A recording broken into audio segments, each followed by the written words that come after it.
हर साल अक्टूबर नवंबर के महीनों में पूरा उत्तर भारत गंभीर प्रदूषण के चपेट में आ जाता है।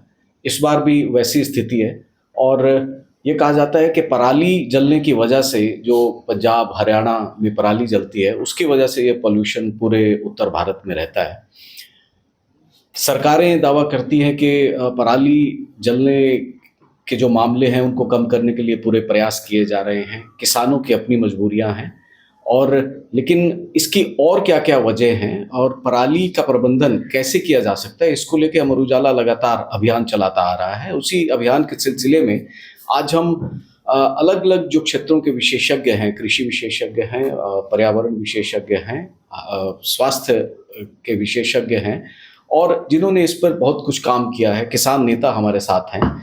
कैसे हम पराली का प्रबंधन कर सकते हैं और वास्तव में क्या पराली ही जो पूरे उत्तर भारत में गंभीर प्रदूषण हो रहा है उसके लिए जिम्मेदार है, इस पर हम बात करेंगे अमर उजाला संवाद में। मैं बारी-बारी चाहूँगा कि आप बताएं कि क्या समस्या है, समाधान क्या है, कारण क्या है, क्या किया जा सकता है, क्यों पराली का प्रबंधन नहीं हो पा रहा है और वास्तव में प्रदूषण के लिए पराली ही कितने जिम्मेदार है। शुरुआत हम करते हैं डॉक्टर जसविंदर जी से, जो संयुक्त सचिव है कृषि विभाग के। डॉक्टर साहब, ये बताइए कि कृषि विभाग ने इस साल पराली के प्रबंधन के लिए क्या इंतजाम किए, क्या चुनौतियां लगता है कि है और कितना सफल हुए हैं और क्यों नहीं इस पर रोक लग पा रही है। गत 4-5 वर्षों से कृषि विभाग हरियाणा और हमारे किसान मिलकर इस पराली की समस्या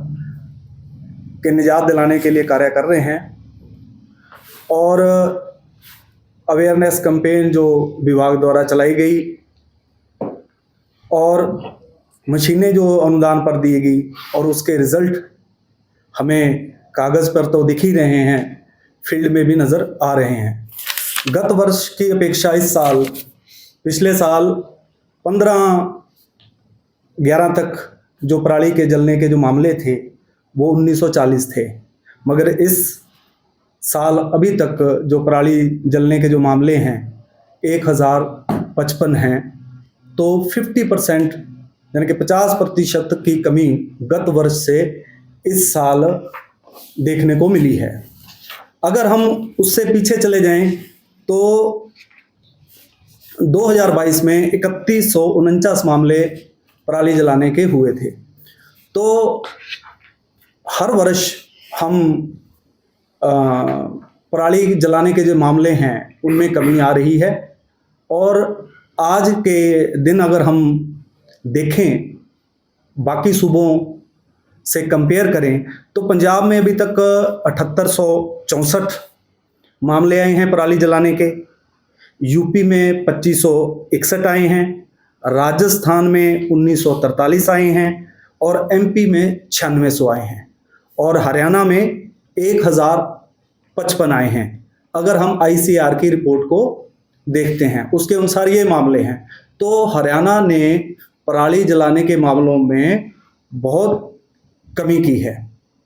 इसमें हमने जो हमारा जो मुख्य रहा, हमें गवर्नमेंट ऑफ इंडिया की तरफ से जो अनुदान राशि मिलती है इन सीटू मैनेजमेंट की मशीनों के लिए, एक्स सीटू मैनेजमेंट की मशीनों के लिए, वो तो हमने किसानों को प्रोवाइड करवाए ही, साथ में हमने गांव-गांव जाकर कैंप लगाए हैं, जिला स्तर पे कैंप लगे हैं।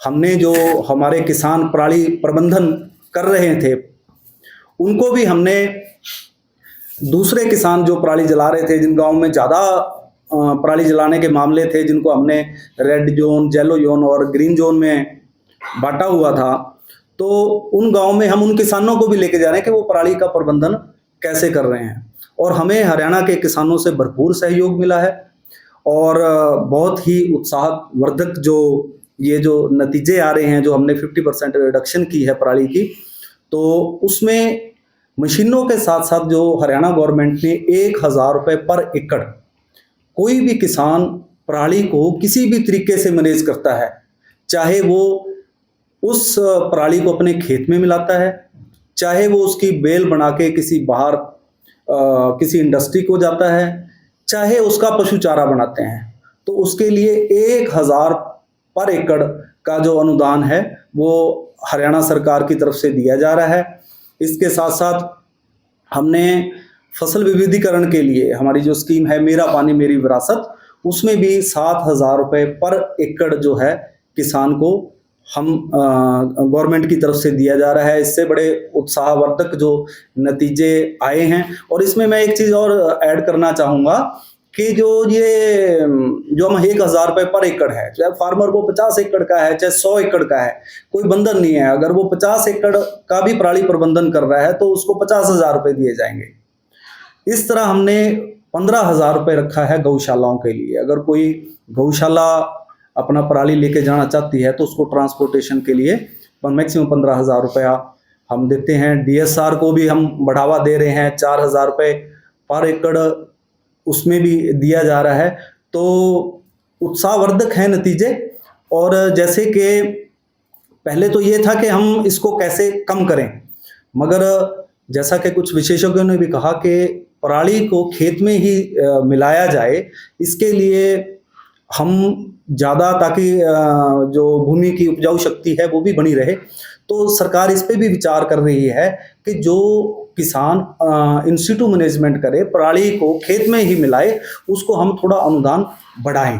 तो इस पे भी विचार हो रहा है और हमारे किसानों ने बहुत बढ़िया तरीके से इस बार हमारा सहयोग किया है और हमने नतीजे जो सामने हैं। डॉक्टर मनोज से हम जानना चाहेंगे कि कितना इफेक्ट है जो ये पॉल्यूशन, खासतौर पे पराली का अगर हम बात करें, जो आपको क्या लगता है कि कैसे उस पर जो है वो हम काबू पा सकते हैं, क्या समाधान होने चाहिए, इस पे आपके व्यूज होने चाहिए। सर, जहाँ तक बागवानी का सवाल आता है, जैसे अभी हमारे साथी ने बताया कि किसान के लिए सरकार की तरफ से जैसे मेरा पानी मेरी विरासत एक स्कीम जारी की हुई है। तो बागवानी में अगर किसान कोई बाग लगाता है तो पहले ही सेंट्रल गवर्नमेंट की तरफ से उसको काफ़ी कुछ सब्सिडी दी जाती है, लेकिन इसके अलावा हरियाणा सरकार ने उसको टॉप अप करके सब्सिडी की रेट बढ़ा दी है।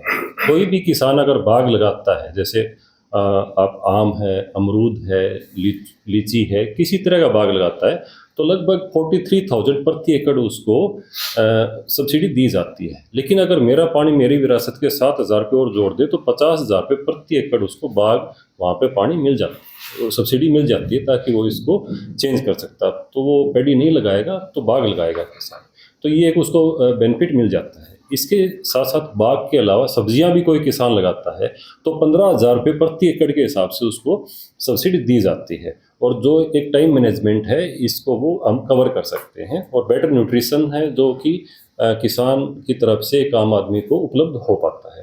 और जहाँ तक प्रदूषण की बात है, मुझे एक और लगता है कि जैसे पराली प्रबंधन की बात हो रही है, तो इसके शॉर्ट टर्म, मीडियम टर्म और लॉन्ग टर्म मेजरमेंट्स भी करने पड़ेंगे। शॉर्ट टर्म में है जैसे एनवायरमेंटल साइंटिस्ट हैं, वो लगे हुए हैं इस चीज़ में, पॉल्यूशन कंट्रोल लगा हुआ है, गवर्नमेंट सारी की सारी लगी हुई है। लेकिन एक एग्रीकल्चर साइंटिस्ट की भूमिका है, उसको मैं ये देखता हूँ कि लॉन्ग टर्म में कुछ पराली की अगर किस्मों की बात होती है तो हमें ऐसी किस्मों की अगर साइंटिस्ट को हमें जो टास्क दिया जाए तो लॉन्ग टर्म में ऐसी वैरायटीज़ निकल पाएंगी जिसमें ये समस्या नहीं होगी। जब भी ये वैरायटीज़ रिलीज करी गई हैं तो उस टाइम मशीनरीकरण इतना नहीं था, मशीनीकरण आ गया, तो वो वैरायटी अकॉर्डिंग टू मशीन्स निकालनी पड़ेंगी, मशीनों को भी मॉडिफाई करना पड़ेगा। तो दूसरा ये आता है। और जहाँ तक प्रदूषण की बात है, जैसे अब हमारे NCR में, पूरे हरियाणा में है, पंजाब में है, उत्तर प्रदेश में, बिहार तक भी है और पाकिस्तान में भी ये सारा पॉल्यूशन गया हुआ है।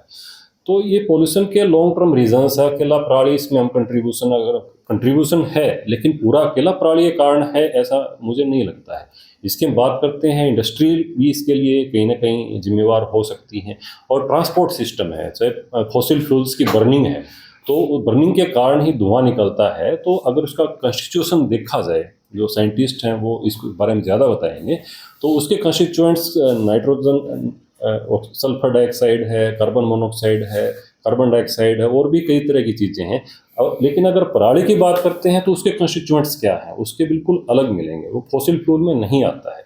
तो इम्पैक्ट फैक्टर किसका कितना होएगा, फॉसिल फ्यूल की बर्निंग से कितना होगा और पराली की बर्निंग से कितना होगा, इसका भी एक कंपैरिजन करके जब हमें एक समस्या डायग्नोज हो जाती है तो उसका हम सॉल्यूशन निकालने में हमें आसानी हो पाती है। तो लॉन्ग टर्म सॉल्यूशन की हमें आवश्यकता है। कुछ शॉर्ट टर्म सॉल्यूशंस भी हैं, जैसे इंटरनेशनल कई सिटी हैं, जैसे चाइना में भी अगर हम बात करते हैं, शंघाई है या बीजिंग उनकी कैपिटल है, 10 साल पहले, 15 साल पहले, 20 साल पहले जो समस्याएं वहाँ रहती थी, आज की तारीख में काफ़ी कुछ कंट्रोल कर दिया है। से उन्होंने क्लाउड सीडिंग की है, आर्टिफिशियल रेन लेके आए हैं, या फिर ट्रांसपोर्टेशन सिस्टम में बदलाव किए हैं, पब्लिक ट्रांसपोर्ट सिस्टम बढ़ाया है, प्राइवेट ट्रांसपोर्ट की बजाय फैसिलिटीज ज़्यादा दी गई हैं।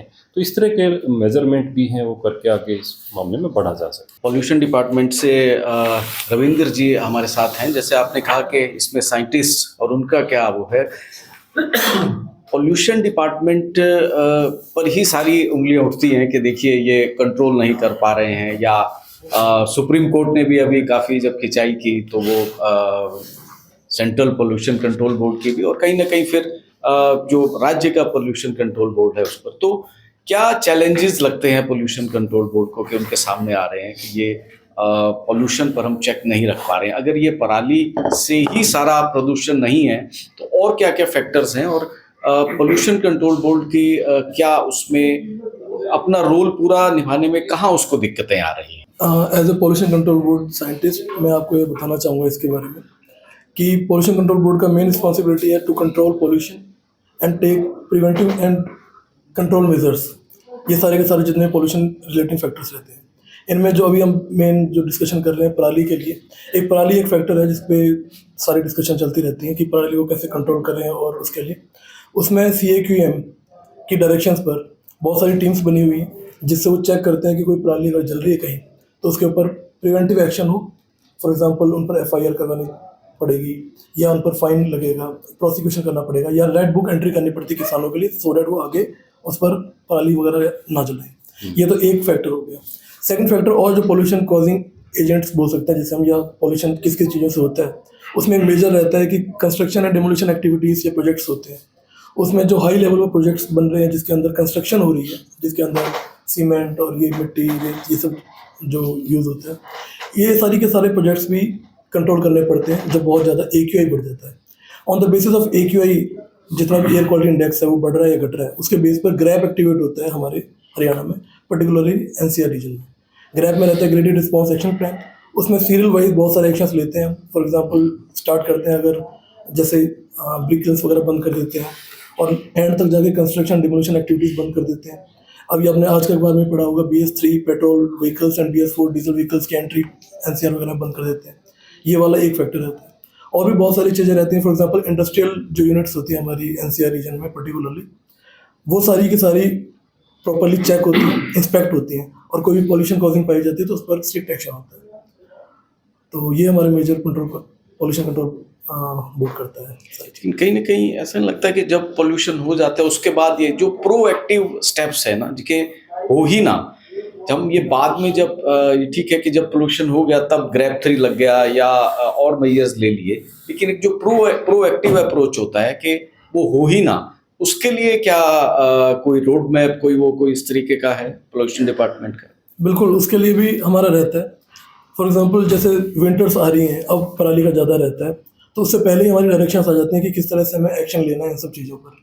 अभी हमें आज ही और डायरेक्शंस मिली हैं जिसके अंदर हम PUC पोल्यूशन सेंटर्स होते हैं जो पेट्रोल पंप पर, उनको चेक करेंगे कि ऑथराइज है कि नहीं, और प्रॉपरली पोल्यूशन जो लाइसेंस देते हैं वो ठीक तरह से दे रहे हैं कि नहीं दे रहे हैं। वो वाला हमारा कोर्स ऑफ एक्शन स्टार्ट हो चुका है, 30 नवंबर तक रहेगा। ये हमारी प्रिवेंटिव मेजर्स हैं जनवरी फरवरी के लिए पहले से ही। और भी रहती हैं कि हमारी फ्लाइंग स्क्वाड्स बन जाते हैं पहले से ही, जो चेक करते हैं। DG सेट्स होते हैं जो जनरेटर्स होते हैं, उनको चेक करने के लिए, और कोई भी एयर पोल्यूशन कहीं पर हो रहा है तो उसको प्रिवेंटिव मेजर्स लेने के लिए हम पहले से ही तत्पर रहते हैं। आपने कहा कि प्रिवेंटिव मेजर भी लिए जा रहे हैं, और किसानों की जैसे बात हुई कि रेड एंट्रीज भी हैं और उनको पेनलाइज भी किया जा रहा है। इस बार तो कई गिरफ्तारियां भी हुई है, खासतौर पे जैसे ही सुप्रीम कोर्ट ने सख्ती दिखाई तो। लेकिन किसान का क्या कहना है? किसान कितना इसमें कसूरवार खुद को, खैर किसान तो ये कहते हैं कि नहीं पराली की वजह से नहीं है, लेकिन उनकी मजबूरी क्या है कि वो खेत में ही पराली को जला रहा है, और क्यों वो जो है उसका प्रबंधन या और तरीके उसको जो निस्तारण के नहीं कर पा रहा है। हम किसान नेताओं से बात जानना चाहेंगे। हमारे साथ रतन मान जी हैं, BKU के अध्यक्ष हैं। रतन मान जी, प्लीज, किसानों का क्या पक्ष है? देखिए, सबसे पहले मैं जो आज अमर उजाला संस्थान ने ये जो चर्चा कराई है, और एक गंभीर विषय है जो पॉल्यूशन का और पराली निपटान का, और मैं धन्यवाद करता हूँ संस्थान का कि इसके जो परिणाम वो सकारात्मक आएंगे इस चर्चा के। मैं ये कहना चाहूँगा कि सरकारी आंकड़े भी यहाँ कुछ रखे गए हैं जिससे मैं सहमत नहीं हूँ। इससे भी ज़्यादा पराली की घटनाएं हुई है। ये सरकार तो ठीक है, सरकार के पास आंकड़े होते हैं, धरातल पर कुछ और होता है। देश का अन्नदाता, जिसको दाताओं में श्रेणी में शामिल किया जाता है, आज सरकार अपनी कमियों को छुपाने के लिए, या माननीय सुप्रीम कोर्ट के आदेश एनजीटी के जो आ रहे हैं, मैं साफ तौर से कहूँ उनको छुपाने के लिए किसान को, अन्नदाता को क्रिमिनल लाइन में डाला जा रहा है। जो देश की खाद्य सुरक्षा करता है, और इस सारे मामले में मेरे को क्रिमिनल बनाया जा रहा है। मुझे बहुत दुख है इस बात का, अफसोस भी है इस बात का कि सरकार मेरे खिलाफ पर्चा दर्ज करेगी, मेरे पे जुर्माना करेगी, मुझे फिर जेल में भेजेगी, और मेरा फसल, मेरा ब्यौरा जो है उस पर रेड एंट्री भी करेगी। मान लीजिए कि इस आदमी ने एक क्राइम कर दिया, उसको एक सजा मिलती है, मेरे को तो 3-3, 4-4 सजा दी जा रही है। आखिर क्या, कितना बड़ा अपराध मैंने कर दिया। मैं ये समझ तौर में कहना चाहूँगा कि आपने सबने कोरोना काल देखा।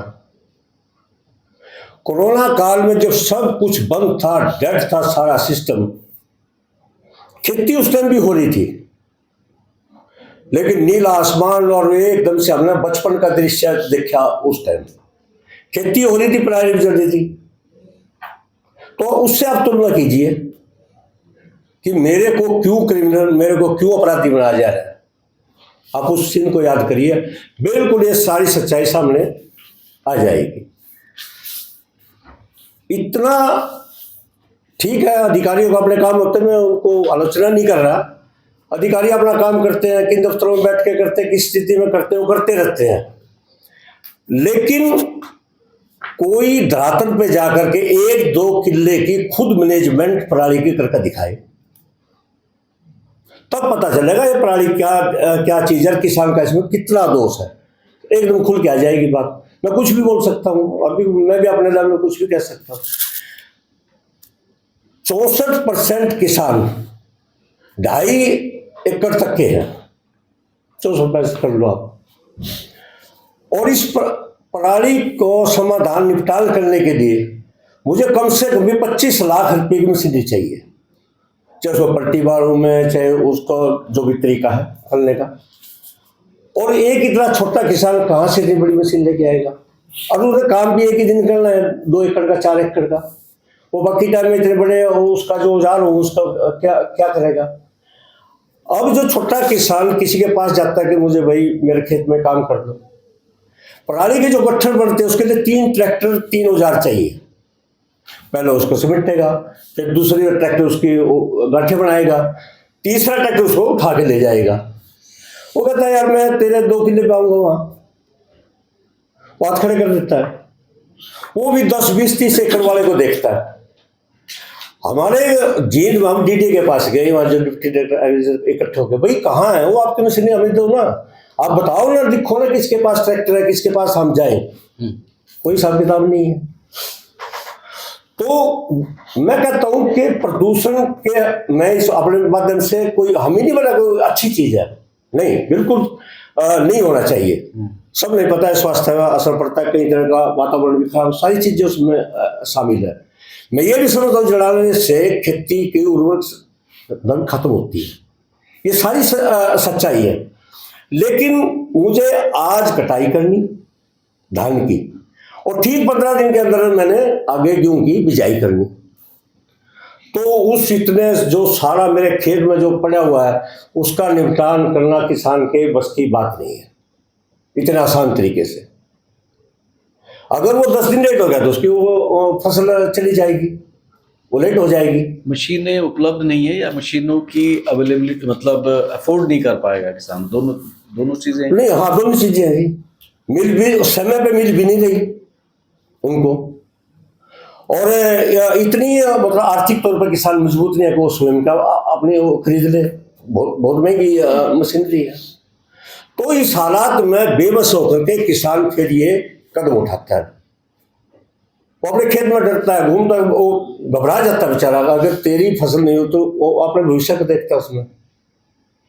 और इन सारी परिस्थितियों में इस तरह का मतलब किसान के साथ सरकार की जो नीति है, जो अभी इन्होंने भी बताया है, पॉल्यूशन वालों ने भी, हम उनके मुकदमे कर रहे हैं, रेड एंट्री कर रहे हैं, हम खोज रहे हैं। तो अगर आप अन्नदाता को जेल में डाल दोगे तो आपको अन्न के संकट पड़ जाएंगे, इससे किसान अन्नदाता हताश होगा।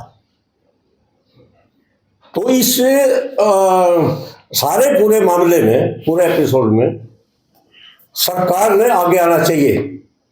और मैं तो कई बार सुनता हूँ ये अधिकारी लोग जो बोल रहे थे हम कैंप लगाते हैं, ये लगाते हैं, और भी लिटरेचर के माध्यम से कई बात कहते हैं, ये कहते हैं पराली लाभ की वस्तु है, इसे किसान लाभ कमाए। किसान बेचारा सोचता है भाई अधिकारी आए, इनको क्या बोल रहे हैं, आप अपने गांव में आए, इनको दूध पानी पिलाओ बिठाओ, चलो इनसे क्या करेंगे। लेकिन वो जो सोचता है उसके बारे में, वो उसको अच्छी तरीके से पता है। समाधान क्या हो सकता है? समाधान इस आफत को, विपदा को, इसको जो भी आप नाम दीजिए, उसमें सरकारी अधिकारी भी और सरकार भी इस समस्या में पूर्ण रूप से 100% सहयोग करे। सरकार अपने ट्रैक्टर मशीनरी खड़े करे, टाइम पर उपलब्ध किसान को मिले, समस्या का समाधान हो जाएगा। लेकिन इस बात को मैं स्पष्ट कह देता हूँ, इस बात को कोई समझने के तैयार नहीं है, वह किसान को टारगेट कर लिया। ईंट भट्टों में जो टायर वगैरह होता है, इसका एक चूरा मर के आता है, उसको जलाया जा रहा है, कोई देखने वाला नहीं है, उधर ध्यान नहीं है। अब ये सारा जितना मैं कहूँगा, जितना इस मामले का ठीक रह लो, किसान के सिर को फोड़ा जाएगा, 10-15 दिन के बाद मामला शांत हो जाएगा, सब कुछ अपना इनको सब ठीक लगने लगेगा।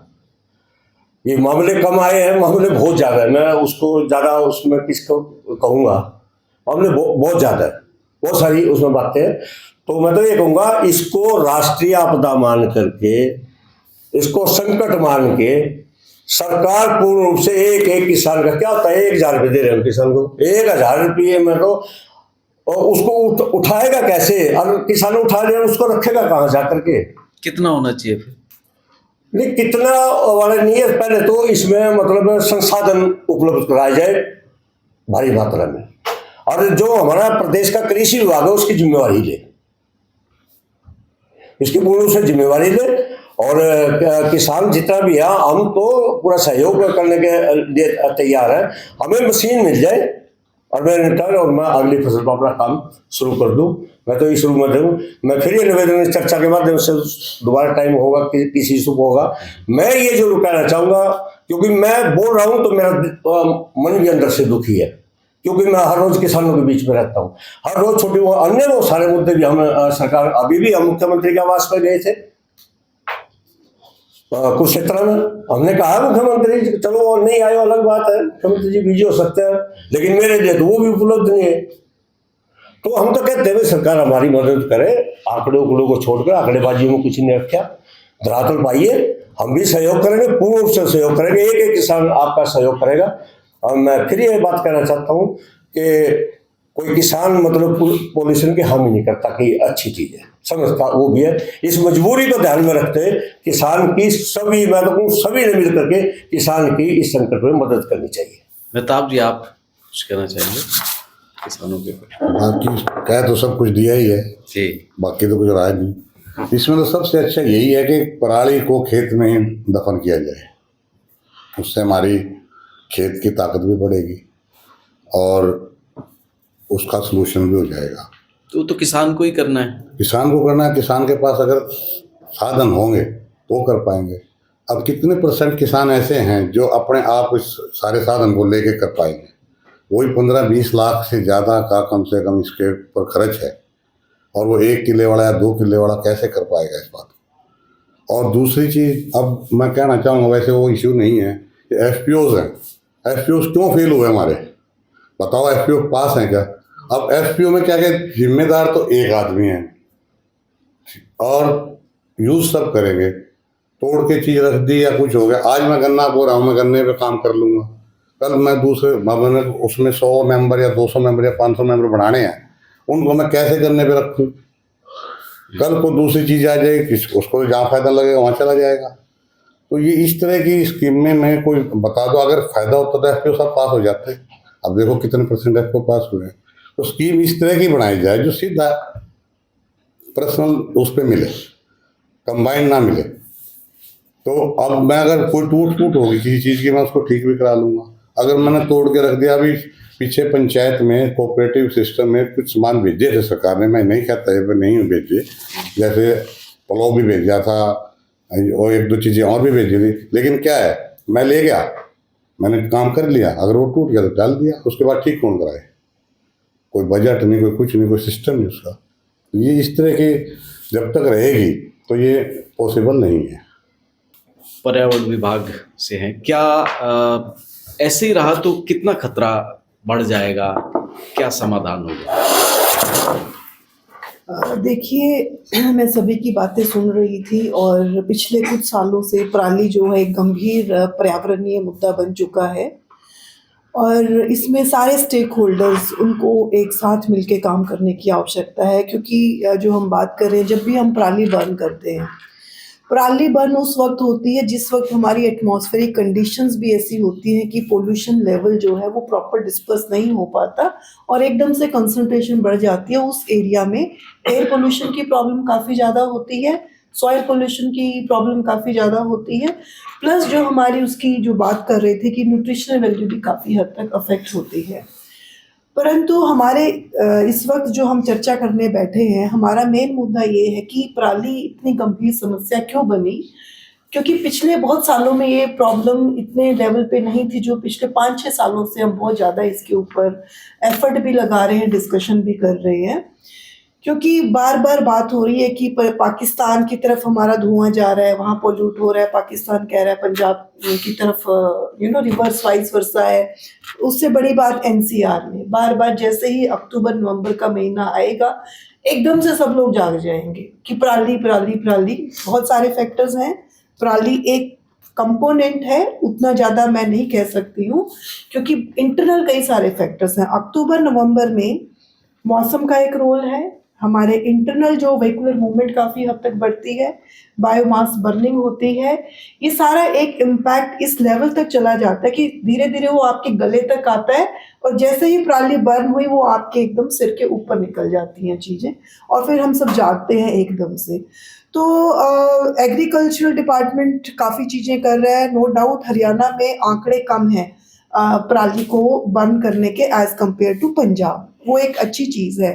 पर हमें अब एक दूसरे को हम ब्लेम गेम में ना जाएं और हम ये बात करें कि ये मुद्दा तो है, गंभीर मुद्दा है और हवा जो है वो सब जगह सर्कुलेट करेगी। मैं अपने शहर में, अपने गांव में एयर पोल्यूशन कर रही हूँ, तो पड़ोसी का गांव जो है वहाँ पर भी वो सारे लोग उस समस्या से जूझ रहे हैं और सबसे पहले तो किसान ही जूझ रहा है। सिर्फ किसान खुद नहीं जूझ रहा, उसके पशु भी जूझ रहे हैं, उसकी फैमिली भी जूझ रही है और ऊपर से उसको सरकार की तरफ से भी प्रेशर है, फाइन है, कई सारे फैक्टर्स हैं। तो हमें जो लगता है एज अ स्टेक होल्डर, कहीं ना कहीं हमें कुछ ऐसे एफर्ट लेकर आने पड़ेंगे पराली प्रबंधन को लेके, जो सरकार के कई सारे सब्सिडी दे रहे हैं, ठीक है, उस लेवल की सफिशिएंट है कि नहीं है, क्या हम एक ऐसा क्योंकि इसके लिए आगे तो किसानों को ही आना पड़ेगा, सरकार मदद करेगी, कुछ हद तक करेगी, हैंड होल्डिंग करेगी। प्रॉब्लम उसी लेवल पे है, गांव के लेवल पे प्रॉब्लम है। क्या ऐसा हो सकता है कि कुछ जो हमारे किसान, एक्टिव किसान है, जो सच्ची में पर्यावरण की तरफ भी सोच रहे हैं और हमारा नुकसान भी ना हो और हम अच्छा कमा भी सकें, क्या हम एक ऐसा यहाँ से एक वो संकल्प लेके जाएं कि हम बेस्ट प्रैक्टिसेस कुछ ऐसा क्योंकि उसका सॉल्यूशन किसान को ही लेकर आना पड़ेगा। कोई सांझी जमीन ले, एक बार को हम खेतों से उठा के वहां पर डेवलप करें, सरपंच या पंचायतें क्या ऐसा रोल मॉडल बना सकती हैं, over the period of time हम कुछ स्किल मैनेजमेंट कर सकें, क्योंकि कुछ टाइम के बाद किसान जो है वो फ्री भी हो जाएंगे, वो पराली फिर पड़ी है, उससे हम गत्ते बना सकते हैं, किसी इंडस्ट्री के साथ हम सेटअप कर सकते हैं, ब्रिकेट कर सकते हैं। धीरे धीरे ये टाइम लग रहा है इन चीज़ों में, पर अब सॉल्यूशन आ रहे हैं, बट वो सॉल्यूशन सही सॉल्यूशन किसान तक सही माध्यम से नहीं पहुंच रहे। जागरूकता उस लेवल की नहीं है। जागरूकता सिर्फ यही है कि जलाना नहीं, पर जलाने के अलावा ऑप्शंस क्या अवेलेबल हैं। वो टाइम कम है, 10, 15, 20 दिन की विंडो है, किसान ने अपनी देखनी है, हर कोई देखेगा और ये उनका राइट भी है। मैं भी एक किसान फैमिली से बिलोंग करती हूँ, तो मैं किसानों की पीड़ा को भी समझती हूँ, पर क्योंकि पर्यावरण के क्षेत्र में बहुत सालों से काम कर रहे हैं, तो हम वो सारे फैक्टर्स भी समझ रहे हैं कि इतना ज़्यादा इम्पैक्ट उसका हमारी हेल्थ पे हो रहा है, और ये समय है क्योंकि हमें जागना पड़ेगा और उन समाधानों की तरफ सोचना भी पड़ेगा। तो इस मंच के माध्यम से मैं यही कहना चाहूँगी कि सबको एक आह्वान भी करना चाहूँगी कि कुछ गांव आगे बढ़े, कुछ एक अच्छी टीम बने, और हमारी समस्या है, हमें ही उसका समाधान निकालना है, क्योंकि मुझे पता है हमारे किसान भाइयों के पास अपनी हर समस्या का समाधान होता है। मैं पर्सनली इंटरेक्ट करती हूँ, बहुत सारी चीज़ें हम एज अ साइंटिस्ट भी उनसे जाके सीखते हैं, तो थोड़ा सा हम और उस तरीके से सोचें कि ब्लेम गेम में ना जाए, सरकार क्या करेगी या सरकार किसान के ऊपर फाइन्स का दबाव ना बनाए। एक ऐसे अच्छे प्लेटफॉर्म जो आज आपने हमें प्रोवाइड किया है, इस तरह के प्लेटफॉर्म बने जहां पर सारे बैठ के एक सकारात्मक सोच के साथ आगे बढ़े कि इस बात को सब समझ रहे हैं, पर्यावरण गंभीर मुद्दा है ये, क्योंकि इसका सेहत के ऊपर भी काफ़ी इम्पैक्ट होता है और सेहत हमारी ही खराब होनी है, तो हम इतना कुछ बचा नहीं पाते जिससे ज़्यादा हमारी सेहत के ऊपर फिर बाद में उसके लिए ठीक करने के लिए हमें खर्चा करना पड़ता है। तो इस मंच के माध्यम से मैं आपसे भी यही रिक्वेस्ट करूँगी कि इस तरह के कुछ और आप प्लान करें जहाँ पर एक्चुअल स्किल डेवलपमेंट कुछ प्लान हम लेकर आ पाएँ, किसानों तक वो सारी लेकर जाएं टेक्नोलॉजीज जो दूसरी स्टेट्स कैसे उसको मैनेज कर रही है, मैनेजमेंट होती है। हम खुद पराली प्रबंधन को लेके थोड़ा बहुत काम कर रहे हैं, तो क्योंकि बट वो हमारे पास इतना सेटअप हमारे पास भी नहीं है, लिमिटेशन हमारी भी है कि हम एक्चुअल फील्ड में जाके उसको इम्प्लीमेंट नहीं कर पाते, बट लैब स्केल पे भी हम धीरे धीरे काम जरूर कर रहे हैं उस चीज़ के। प्रोफेसर रविंदर जी, आप school of public health PGI से भी जुड़े हैं, तो देखिए समस्या तो है और लगता नहीं कि इतने जल्दी सब कुछ बहुत दुरुस्त हो जाएगा या पॉल्यूशन कम हो जाएगा या बिल्कुल ख़त्म हो जाएगा। जो अब की दौर में जो स्थिति पैदा हो रही है उससे निश्चित तौर पे जो इफ़ेक्ट है वो सीधे सीधे जो है स्वास्थ्य पर पड़ रहा है। किस तरीके की नई कॉम्प्लिकेशंस आ रही हैं इस पॉल्यूशन की वजह से, और क्या किया जा सकता है, क्या बचाव हो सकता है, या आपका इस पे क्या अध्ययन है? देखिए, आज हम यहाँ जो एकत्रित हुए हैं वो शायद जो हमारी विजिबिलिटी कम हुई पोल्यूशन को लेके, और हमने देखा कि AQI सीवियर हुआ, उसकी वजह से यहाँ आए हैं। जब हम सीवियरिटी की बात करते हैं तो सीवियर हमारे हेल्थ के लिए है। जब हमारे हेल्थ के लिए है यानी कि हमें ये देखना है कि हमारा आने वाला भविष्य कैसा होगा, यानी कि क्या, जैसे हमने दिल्ली में देखा कि 50% लोग जो हैं वो रफली किसी न किसी फिजिशियन को विजिट कर रहे हैं। हम ये स्थिति नहीं चाहते हैं। जो पोल्यूशन के आंकड़े दिखाते हैं वो ये दिखा रहे हैं कि जो प्रदूषण का स्तर है वो बहुत तेजी से हमारे ग्रामीण क्षेत्रों में गिर रहा है, यानी कि जो हम दिल्ली और बाकी शहरों की मेगा सिटीज की बात करते थे, अब वो स्थिति हमें हमारे गाँव में भी देखने लगी है। और जो गाँव हैं इस देश के, वो इस देश की जान है, वो इस देश की आप कह सकते हैं कि हिम्मत है। अगर वो ही बीमार पड़ने लगी तो आप सोचिए कि उसके कितने गंभीर परिणाम हो। जब हम एयर पोल्यूशन की बात करते हैं तो नॉर्मली इसकी शिकायत जो लोग करते हैं वो आंखों में जलन या इरिटेशन या वाटरी आइज या रेस्पिरेटरी समझते हैं, लेकिन अगर हम साइंटिफिक आंकड़ों पे जाएं तो ये बर्डन सिर्फ 23% है, यानी कि COPD, chronic obstructive pulmonary disease, जो आपकी लंग की क्षमताओं को घटा देती है और वो वापस नहीं आ पाती, तो वो है COPD। और दूसरी चीज है अस्थमा, यानी कि वो एलर्जी या धूएं से हो सकता है, तो उनकी एक नंबर बढ़ जाता है। लेकिन ये नंबर कितना है? 23%। यानी कि 100 में से 23 लोग, तो 77 लोग कहाँ जा रहे हैं? 77% लोगों को कार्डियोवैस्कुलर डिजीज हो रही है। यानी कि जो हम बात कर रहे हैं स्ट्रोक की, रूमेटिक हार्ट डिजीज की, ये बीमारियां बढ़ रही हैं। इसके अलावा कुछ कैंसर भी हो रहे हैं। मेरे साथी ने बताया कि धुआं है, ये तो एक आग लगाई पवित्र है, मतलब ऐसा माना जाता था, और इससे क्या होगा? इससे ज्यादा तो जो व्हीकल एग्जॉस्ट है उसका धुआं है।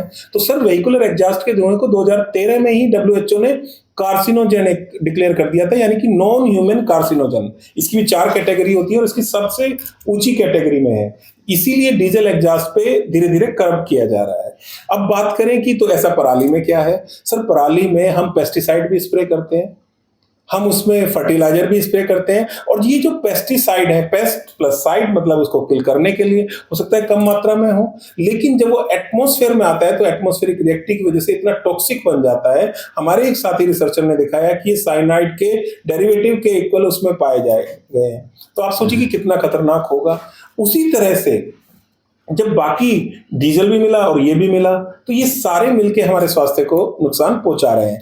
अब बात आती है कि किस तरह से हम इसका बचाव कर सकते हैं, कौन सी ऐसी पॉपुलेशन है जो इससे अफेक्टेड हो रही है।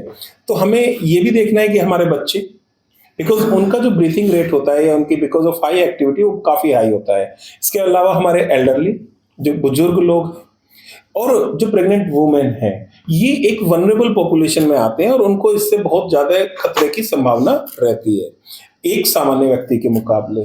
तो जो इन व्यक्तियों में बीमारियां देखी गई हैं, अब अगर हम बीमारियों की बात करें, आप किसी एक बीमारी का नाम लीजिए। आप कहते हैं कि प्रेग्नेंट वुमेन है तो उसका स्टिल बर्थ भी हो सकता है, यानी कि मरा हुआ बच्चा पैदा होना, कम वजन का बच्चा पैदा होना, या बर्थ डिफेक्ट के साथ पैदा होना। ये सब एयर पोल्यूशन से रिलेटेड है। आप बात करते हैं डायबिटीज की, उसके लिए भी हमारे पास जो है संकेत आ रहे हैं कि वो उससे रिलेटेड है। हम ब्लड प्रेशर बढ़ता हुआ देख रहे हैं, हाइपरटेंशन जो देख रहे हैं वो एयर पोल्यूशन से रिलेटेड है। हमारी खुद की रिसर्च दिखाती है कि जो बच्चे खासतौर पे सॉलिड बायोमास फ्यूल यूज कर रहे थे, उनका कॉग्निटिव फ्रैक्शन, यानी कि हम डिजिट स्पैम बेज इफेक्ट के थ्रू देखा तो 4 डिजिट IQ कम था उनका, यानी कि हम उनके कॉग्निटिव फ्रैक्शन पे भी देख रहे हैं कि इम्पैक्ट आ रहा है। तो आप बीमारी का नाम लीजिए और आप देखेंगे कि हर जगह इसके प्रभाव देखने को मिल रहे हैं। और शायद यही कारण है कि आज अमर उजाला ने हम सबको यहाँ बुलाया है और विभिन्न क्षेत्रों से कि हम कैसे इसका प्रबंधन करें। तो मैं प्रबंधन पे तो बाद में आऊंगा, मैं पहले ये बताऊंगा कि हमें इस प्रदूषण से बचना है। अब जैसे इतना तेज हमने देखा कि चंडीगढ़ में भी जो है वो सीवियर कैटेगरी में था।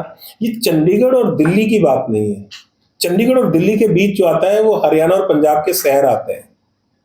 और ये जब बात है, ये नहीं है कि वो इलाइट क्लास हो गए या ये हो गए, ये आम कॉमन फार्मर की बात है। उनको भी हमें PGI आने से रोकना है, ये उसकी जंग है। और उस जंग की जब बात आ रही है तो हम उनको कुछ प्रिवेंटिव मेजर भी बताते हैं, खासतौर पर एल्डरली, प्रेग्नेंट वुमेन या बच्चे जो हैं उन्हें अपनी आउटडोर एक्टिविटी रेस्ट्रिक्टेड करनी पड़ेगी। रेस्ट्रिक्टेड मतलब उन्हें AQI देखना होगा और उसके अनुसार अपना जो एक्टिविटी है उसको कंट्रोल करेंगे। जो हमारे घर के अंदर का प्रदूषण है वो सामान्यतः कम होता है, लेकिन गांव में हम अगर सॉलिड बायोमास फ्यूल यूज कर रहे हैं और घर के खिड़की दरवाजे बंद कर लिए तो वो इम्पैक्ट और ज्यादा सीवियर हो सकता है। तो ये जो indoor outdoor air exchange ratio है इसे भी देखना होगा, लेकिन गाँव में इसको समझाएगा कौन? तो बहुत जरूरी है कि हम इसके स्तर को कम करें। अब दूसरी चीज आ जाती है कि जो हमारे सामान्य लोग हैं वो क्या कर सकते हैं, तो उनको भी ध्यान रखने की जरूरत है कि जब प्रदूषण का स्तर बढ़े तो अपने आसपास देखें कि कहीं प्रदूषण का कॉमन सोर्स है या नहीं, तो हम मिलके क्या कार्रवाई कर सकते हैं। क्योंकि हमारे साथ जो आप कह सकते हैं कि किसान के प्रतिनिधि भी हैं, तो किसानों ने अपने जैसे डॉक्टर मोर ने भी बताया, मिलके समस्याओं को समझा है और उसके समाधान की तरफ चले हैं। तो हम क्यों नहीं, अगर वो सर्विस सेंटर है जहां पे आप कह रहे हो कि इंस्ट्रूमेंट रिपेयर लोग तोड़ के चले गए, तो उसका एक प्रोसीजर क्यों ना हो, देते समय इन्वेंट्री हो, लेते समय इन्वेंट्री हो।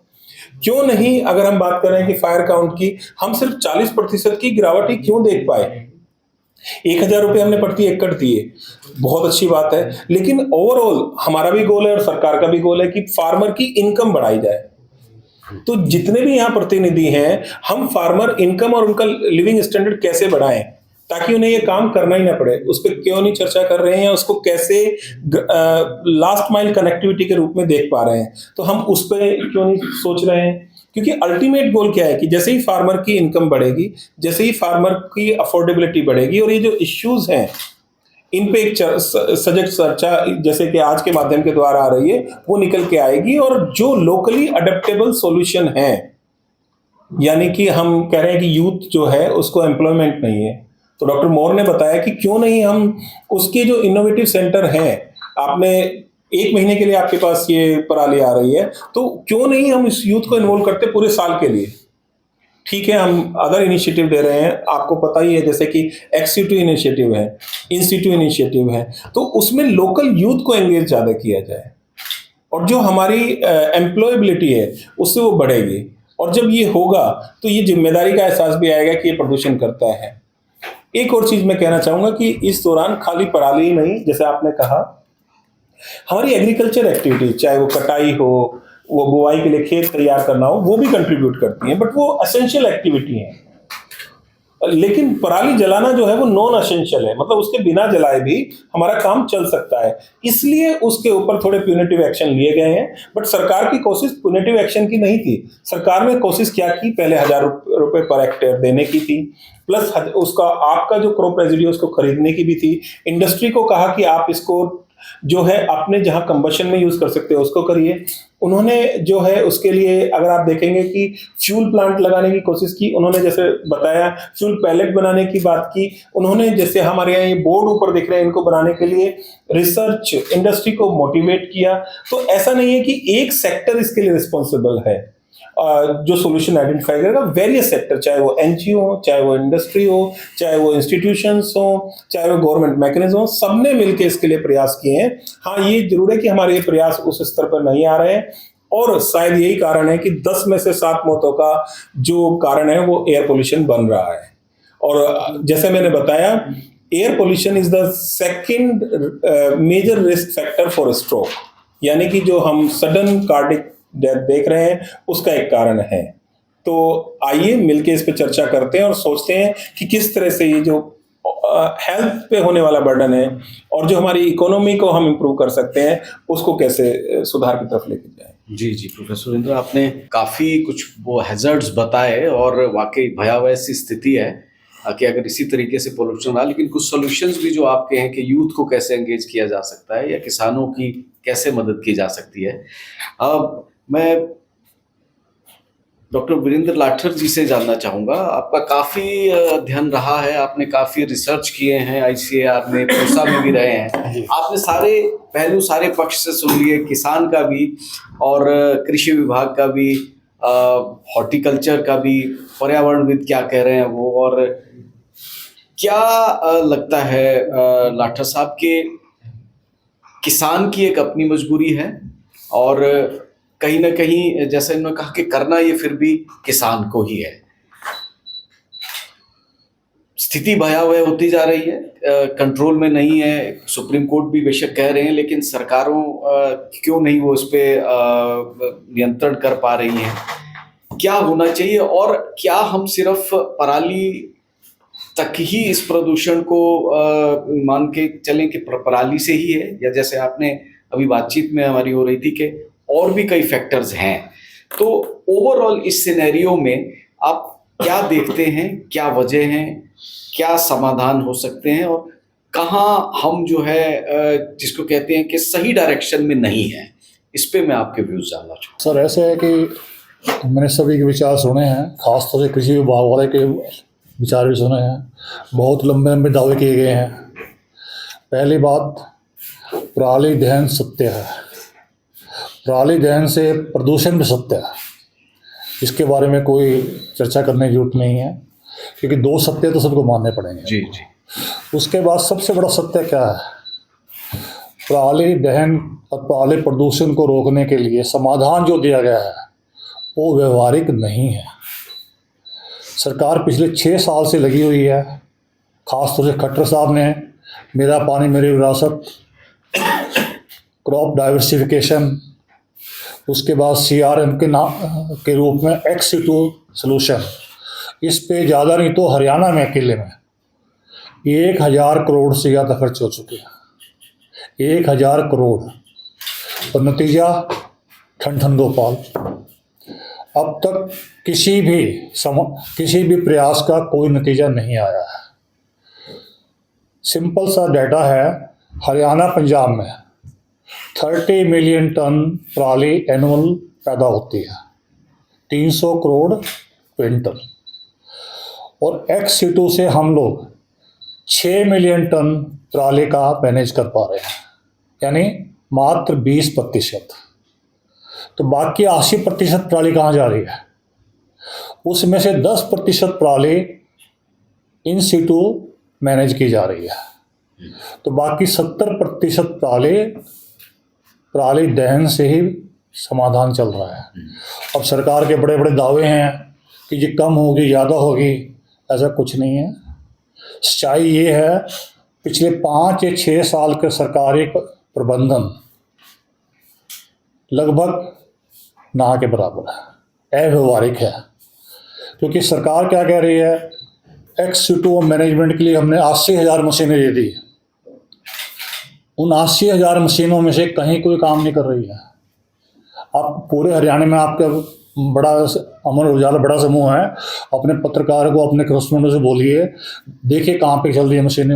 80,000 मशीनें नहीं, अभी किसान नेता जो बैठे हैं ये भी यही 80,000 मशीनें कहाँ हैं? वो इक्का दुक्का देखने में आ रही हैं।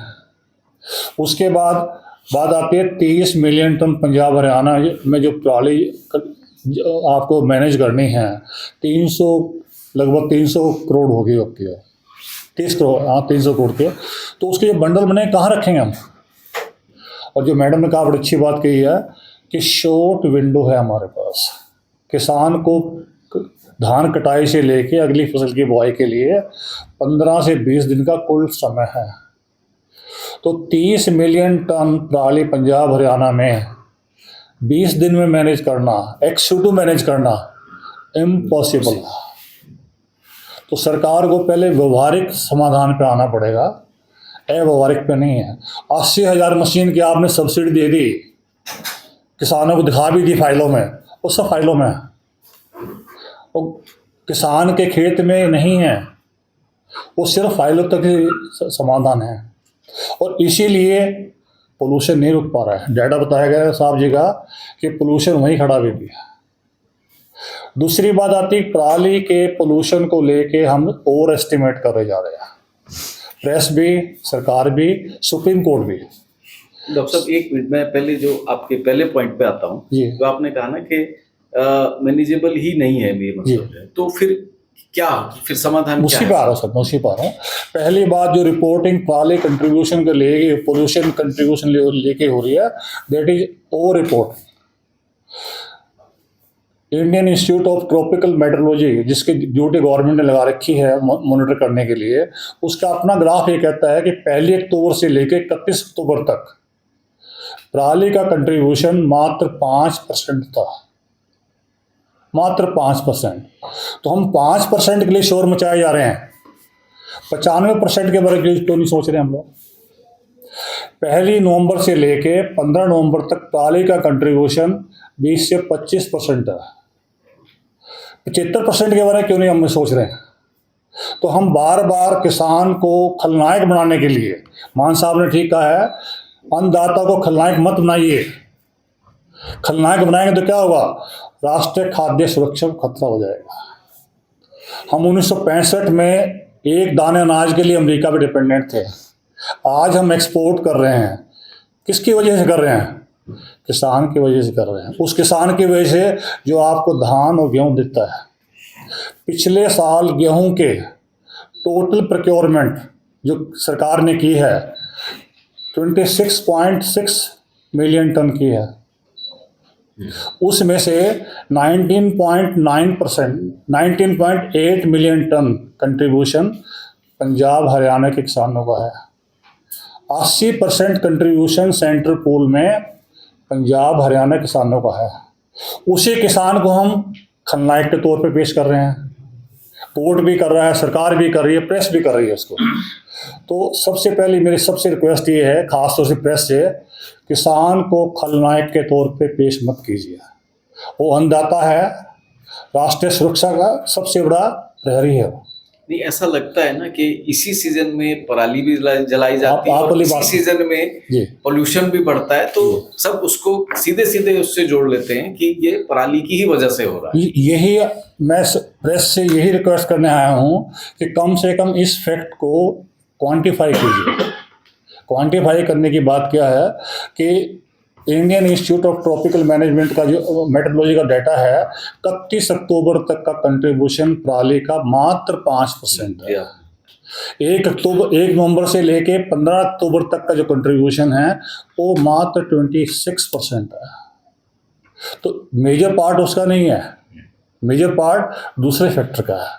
हाँ, पोल्यूशन होता है अक्टूबर नवंबर में, उसके 2 मेन रीजन है।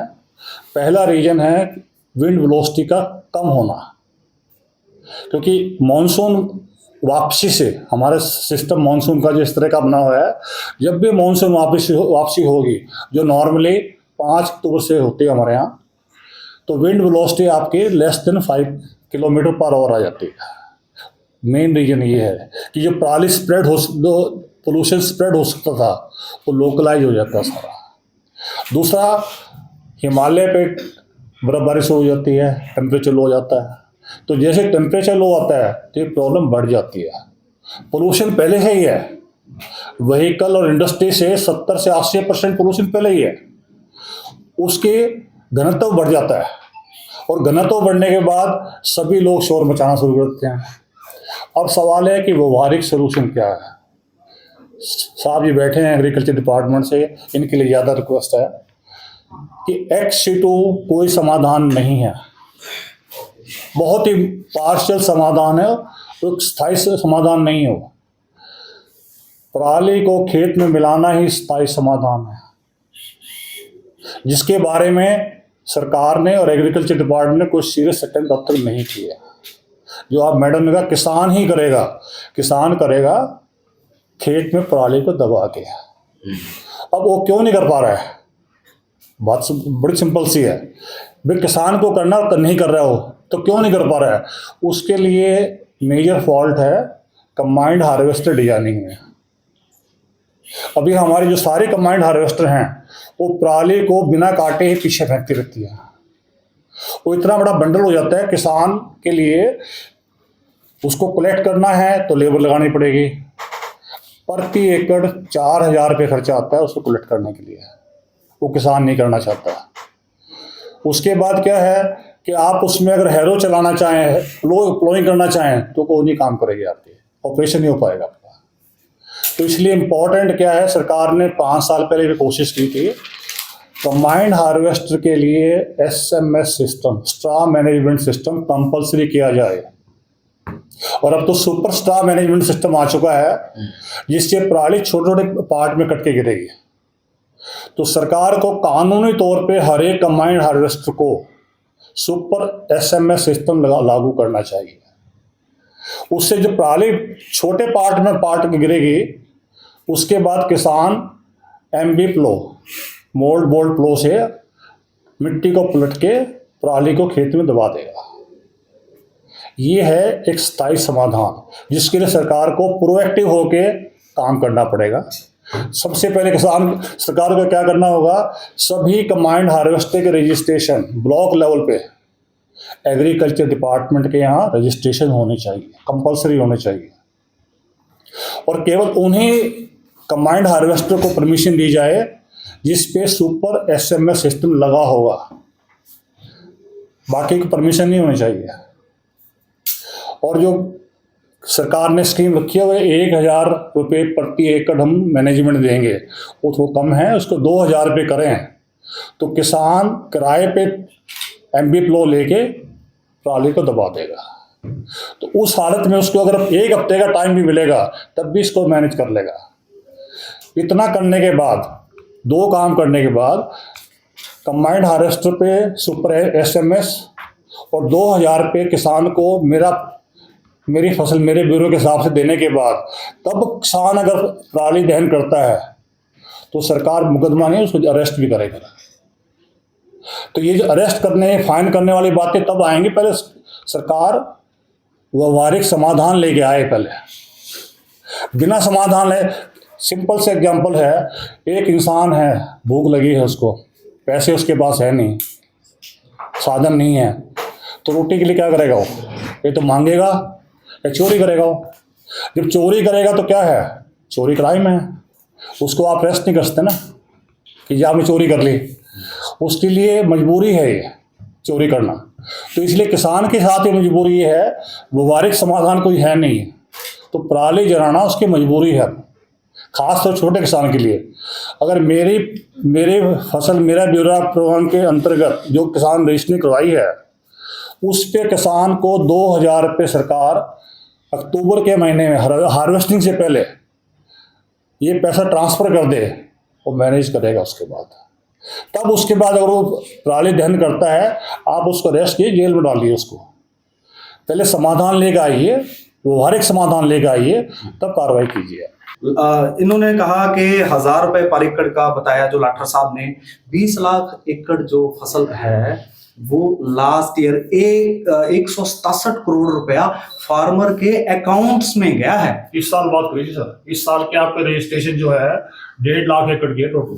आप इस ना वो मैं क्लियर कर लेता हूँ सर। और 30 अपना 31 सर बहस मैं उसमें नहीं पढ़ता, बहस में उसमें भी डाटे आ जाएंगे। वो तो सारी चीजें पोर्टल पे हैं, वो तो हर चीज, हाँ वो तो हर चीज पोर्टल पे है। 31/11 तक फार्मर रजिस्टर कर सकता है। उस रजिस्ट्रेशन के बाद एक टीम जाएगी उसके खेत के अंदर, वो देखेगी इसने मैनेज किया है, किसी भी तरह से मैनेज किया, आग नहीं लगी होनी चाहिए, तो उसको 1000 रुपये पर एकड़ मिलेंगे। तो बेनिफिट तो दे रही है गवर्नमेंट, तो कर रही है, मेहनत कर रही है, और फार्मर भी कर रहा है। जब 20 लाख एकड़ का हुआ है तो आगे ये बढ़ेगा भी। और ये एक दिन का काम या एक साल का काम नहीं, मैं फिर रिपीट करूंगा कि ये 3 साल की मेहनत है सर। और बाकी जो अभी जो बात जो रिजल्ट निकला, जो पॉजिटिव चीज जो आई है बाहर, हमारे जो माननीय किसान नेता भी हैं, हमारे डॉक्टर साहब भी हैं, डॉक्टर लाठर और निशा से, अखबारों के माध्यम से, और हम डिपार्टमेंट के साथ भी जुड़े हैं, जो इन्होंने बताया, और बाकी जो अपने साथी भी इस पे सहमत होंगे कि इन सिटू मैनेजमेंट है कि उसको पराली को खेत में ही मिलाया जाए।